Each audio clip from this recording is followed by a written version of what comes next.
À 8 ans, 2 mois de vacances pouvaient sembler durer une éternité. Aujourd'hui, janvier commence, et presque sans comprendre comment, tu te retrouves déjà en décembre. Mais il y a quelque chose de beaucoup plus étrange. 10 minutes d'ennui peuvent te sembler interminables, alors que 6 mois de ta vie peuvent disparaître en un instant lorsque tu regardes en arrière. Comment ton cerveau peut-il faire les deux à la fois? Ralentir une minute et accélérer une année? Parce que le problème n'est peut-être pas le temps, c'est la manière dont ton cerveau l'enregistre. Et c'est là que ça devient inquiétant. On imagine facilement qu'il existe quelque part dans notre cerveau une sorte de chronomètre interne, une horloge qui compterait les secondes. Mais notre perception du temps est beaucoup plus étrange. Pour ton cerveau, une minute n'est pas toujours une minute. Mets ta main quelques centimètres au-dessus d'une plaque brûlante et 10 secondes peuvent sembler interminables. Passer ces mêmes 10 secondes à rire avec quelqu'un que tu aimes, elles disparaissent. Le temps physique est identique, mais le temps vécu ne l'est pas. Et surtout, notre cerveau fait quelque chose d'encore plus troublant. Il ne juge pas forcément une période de la même manière pendant qu'on la vit que lorsqu'on s'en souvient. C'est cette différence qui pourrait expliquer pourquoi une journée peut paraître longue alors qu'une année entière semble avoir disparu. Voici le paradoxe. Imagine que tu passes une heure dans une salle d'attente sans téléphone. Tu regardes l'horloge toutes les 2 minutes. Cette heure semble interminable. Maintenant, imagine 6 mois pendant lesquels tu te lèves à la même heure, prends le même chemin, vois les mêmes personnes et répètes presque exactement les mêmes journées. Pendant que tu les vis, ces journées peuvent sembler parfaitement normales. Mais 6 mois plus tard, ton cerveau regarde derrière lui et il ne trouve presque aucun moment suffisamment différent pour séparer lundi de mardi, puis mardi de mercredi. Les journées ont existé, mais dans ton souvenir, elles commencent à fusionner. Et c'est peut-être comme ça qu'une partie de notre vie disparaît sans que nous nous en rendions compte. Car notre mémoire ne conserve pas notre existence comme une caméra de surveillance.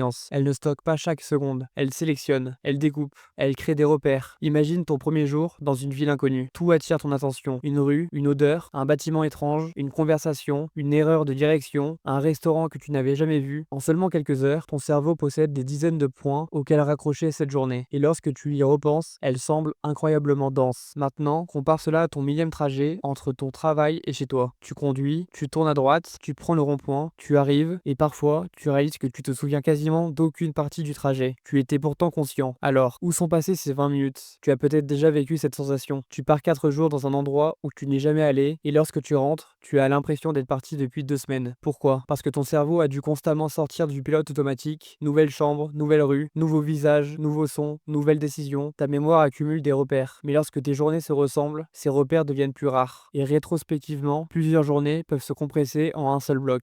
Voilà pourquoi le meilleur moyen de donner l'impression d'avoir vécu davantage n'est peut-être pas d'ajouter des heures à ta vie, mais d'ajouter davantage de choses que ton cerveau ne peut pas confondre. Et c'est là que l'âge entre en jeu. Pas parce qu'à 40 ans, ton cerveau posséderait soudain une horloge 2 fois plus rapide, mais parce qu'en grandissant, les premières fois deviennent mécaniquement plus rares. Quand tu es enfant, presque tout est nouveau. Ta première rentrée, ton premier voyage, ton premier vélo, ton premier concert, ton premier baiser, ton premier appartement, ton premier travail, les premières décennies d'une vie sont remplies de ruptures. Puis progressivement, nous devenons meilleurs pour organiser notre existence. Même logement, même métier, même trajet, même supermarché, mêmes habitudes, et cette stabilité est confortable. Mais elle possède peut-être un prix caché. Moins il se passe de choses distinctives dans ta mémoire, moins ton passé semble dense. Il existe également une autre intuition fascinante. À 5 ans, une année représente un cinquième de toute ta vie. À 50 ans, elle ne représente plus qu'un cinquantième. Cela ne suffit pas à expliquer à lui seul notre perception du temps, mais psychologiquement, chaque nouvelle année vient s'ajouter à une montagne de souvenirs de plus en plus grande, et elle paraît proportionnellement de plus en plus petite. Le problème n'est donc peut-être pas simplement de vieillir, le véritable piège, c'est de devenir prévisible, parce que le cerveau adore la prévisibilité. Elle lui permet d'économiser de l'attention. Si quelque chose s'est produit 1000 fois, il n'a aucune raison de le traiter comme si c'était nouveau. C'est extrêmement efficace pour survivre, mais beaucoup moins efficace pour fabriquer une vie qui semble longue lorsque tu regardes derrière toi. Et c'est là que la question devient personnelle. Si tes 5 prochaines années ressemblent exactement aux 5 précédentes, combien en restera-t-il réellement dans ta mémoire? Alors peut-on ralentir le temps, pas celui de l'horloge, mais peut-être celui que nous reconstruisons dans notre mémoire? Et pour cela, il n'est pas forcément nécessaire de bouleverser toute sa vie. Prends parfois un autre chemin. Va dans un endroit où tu n'es jamais allé. Apprends quelque chose dans lequel tu es mauvais. Rencontre de nouvelles personnes. Commence un sport. Vis une expérience dont tu ne connais pas déjà la fin. L'objectif n'est pas simplement de sortir de sa zone de confort. Il est de redonner à ton cerveau quelque chose qu'il a progressivement perdu. Des raisons de distinguer aujourd'hui d'hier. Parce que si chaque journée possède sa propre forme, elles deviennent beaucoup plus difficiles à compresser. Nous passons notre vie à essayer de gagner du temps. Rouler plus vite, travailler plus vite, commander plus vite automatiser tout ce qui peut l'être, et pourtant, à force de rendre notre existence parfaitement fluide, nous risquons peut-être de supprimer précisément ce qui lui donne du relief. Alors non, tu ne peux probablement pas empêcher les aiguilles de tourner, mais tu peux essayer de laisser derrière toi davantage de choses que ton cerveau refusera de confondre. Parce qu'au fond, le drame de la vie n'est peut-être pas qu'elle soit trop courte, c'est que trop de nos journées se ressemblent assez pour disparaître de notre mémoire. Et si tu veux continuer à tirer sur le fil des mécanismes étranges de ton cerveau,